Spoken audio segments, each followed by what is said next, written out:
गांव वालों के दिलों में डर और जिज्ञासा दोनों पनपने लगे। हर कोई सोच रहा था, कौन है वो इंसान जिसने पूरे गांव को मौत के साए में डाल दिया है। विनायक काका की चेतावनी के बाद पूरा गांव चौकन्ना हो गया। अब हर घर में लोग जागकर पहरा देने लगे। आदमी हाथों में डंडे लिए बैठे रहते और औरतें बच्चों को आंगन में अपने पास सुलाती। रावण ने भी 4-5 जवान लड़कों को इकट्ठा किया।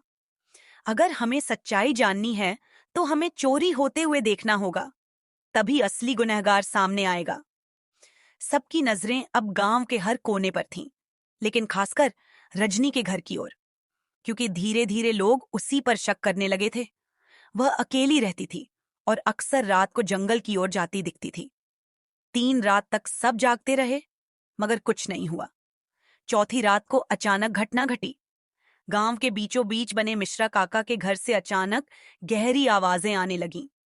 दरवाजा अंदर से बंद था, लेकिन लोग बाहर से साफ सुन सकते थे, मानो कोई अंदर सामान उलट पुलट कर रहा हो। सब लोग दौड़ पड़े, दरवाजा तोड़ो। लेकिन जैसे ही दरवाजा तोड़ा गया, सब हक्के बक्के रह गए। कमरा पूरी तरह अस्त व्यस्त था। अलमारी खाली, बर्तन बिखरे पड़े थे, पर अजीब बात यह थी कि अंदर कोई इंसान नहीं था। ये कैसे मुमकिन है? हम सब तो बाहर खड़े थे, फिर अंदर आया कौन? तभी एक बच्चा डरते डरते बोला, मैंने एक परछाई देखी थी, दीवार से बाहर निकलती हुई। सबके रोंगटे खड़े हो गए। अगली सुबह गांव का माहौल बिल्कुल बदल चुका था। लोग आपस में कहने लगे, ये परछाई उसी के घर से निकलती है जो इसे बुलाता है। काका ने कहा था ना, उस रात राज खुल जाएगा। तो क्या ये रजनी का काम है? औरतें आपस में फुसफुसातीं। रजनी काली शक्तियों वाली है, उसी के घर से अक्सर अजीब आवाजें आती हैं। रावण अब तक चुप था। उसने सबको रोकते हुए कहा, किसी पर उंगली उठाने से पहले हमें यकीन होना चाहिए। मैं खुद पता लगाऊंगा। रात होते ही रावण चुपचाप रजनी के घर के पीछे झाड़ियों में छिप गया। उसने तय किया कि वह देखेगा, रजनी सचमुच कोई तंत्र मंत्र करती है या ये सब लोगों का भ्रम है। आधी रात बीती, हवा ठंडी हो गई, झींगुरों की आवाजें गूंजने लगीं। तभी अचानक रजनी का दरवाजा धीरे धीरे चरमराकर खुला। रजनी सफेद साड़ी में बाहर निकली। उसकी आंखें बुझी हुई अंगारों जैसी चमक रही थीं। उसके होंठ लगातार कुछ बुदबुदा रहे थे, कोई अजीब सा मंत्र। रावण की धड़कन तेज हो गई। वह धीरे धीरे उसके पीछे पीछे जंगल की ओर बढ़ने लगा। जंगल के बीचों बीच एक सूखा पीपल का पेड़ था। रजनी उसके सामने जा खड़ी हुई और जमीन पर राख से कुछ अजीब आकृतियां बनाने लगी। उसके बाद उसने एक मिट्टी का घड़ा निकाला। घड़े के भीतर से जैसे रोने की आवाज आई। रजनी ने दोनों हाथ ऊपर उठाए और जोर से मंत्र पढ़ने लगी। अचानक घड़े से काली धुंध निकली। वह धुंध धीरे धीरे एक स्त्री की आकृति में बदल गई। फटे कपड़े, लंबी बिखरी चोटी और आंखों में खालीपन। वो प्रेतनी थी। रावण का खून जम गया। अब उसे यकीन हो गया कि गांव में फैली सारी चोरियों और दहशत के पीछे रजनी ही है। रजनी ने उस काली परछाई से कहा, आज रात मिश्रा काका का घर लूटा, अगली बार चौधरी का घर खाली कर देना। मुझे और ताकत चाहिए। प्रेतनी ने सिर हिलाया और धुंध में बदलकर पेड़ की जड़ों में समा गई। रावण अब और सह नहीं पाया। वह झाड़ियों से निकलकर जोर से बोला, रजनी। रजनी ने चौंक कर पीछे देखा। उसकी आंखों में गुस्सा और डर दोनों झलक उठे। रावण, तू यहां? तूने गांव वालों को बर्बाद कर दिया। निर्दोषों को लूटकर तू अपनी ताकत बढ़ाना चाहती है। आज तेरे पाप सबके सामने उजागर होंगे। हाँ हाँ हाँ, मूर्ख! तू सोचता है मुझे रोक पाएगा? मैंने जिन शक्तियों को बुलाया है, उनसे कोई इंसान नहीं बच सकता। गांव तो बस शुरुआत है, मैं पूरी धरती पर राज करूंगी। रावण ने पास पड़ी एक लकड़ी उठाई और उसकी ओर बढ़ा। अगर तू इंसानी रास्ता छोड़ चुकी है, तो अब इंसानों का दुश्मन है और मैं तुझे रोकूंगा। रजनी की आंखें लाल हो उठीं। उसने दोनों हाथ फैलाए और अचानक हवा में चिंगारियां उठने लगीं। चारों ओर एक अंधेरा सा चक्र घूमने लगा। आज तू मेरा राज जान गया है रावण, अब तू जिंदा गांव नहीं लौटेगा। जंगल में अचानक सन्नाटा छा गया। रावण और रजनी आमने सामने खड़े थे, एक इंसान और एक तंत्र मंत्र की ताकत में डूबी औरत। रात गहरी हो चुकी थी। जंगल में रजनी और रावण आमने सामने खड़े थे। रजनी ने मंत्रोच्चार किया और पेड़ की जड़ों से फिर वही काली प्रेतनी बाहर निकली।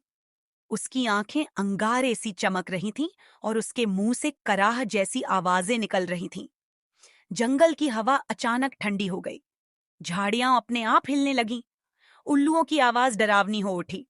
रावण ने लकड़ी को कसकर पकड़ा। उसकी आंखों में डर नहीं, बल्कि आग जल रही थी। अगर तू प्रेतनी का सहारा लेकर गांव वालों को सताएगी तो मैं तुझे हर हाल में रोकूंगा। रजनी ने पागलपन भरी हंसी छोड़ी। हा हा हा, इंसान, तू सोचता है लकड़ी लेकर मुझे रोक पाएगा? ये परछाई तुझे चीर फाड़ कर रख देगी।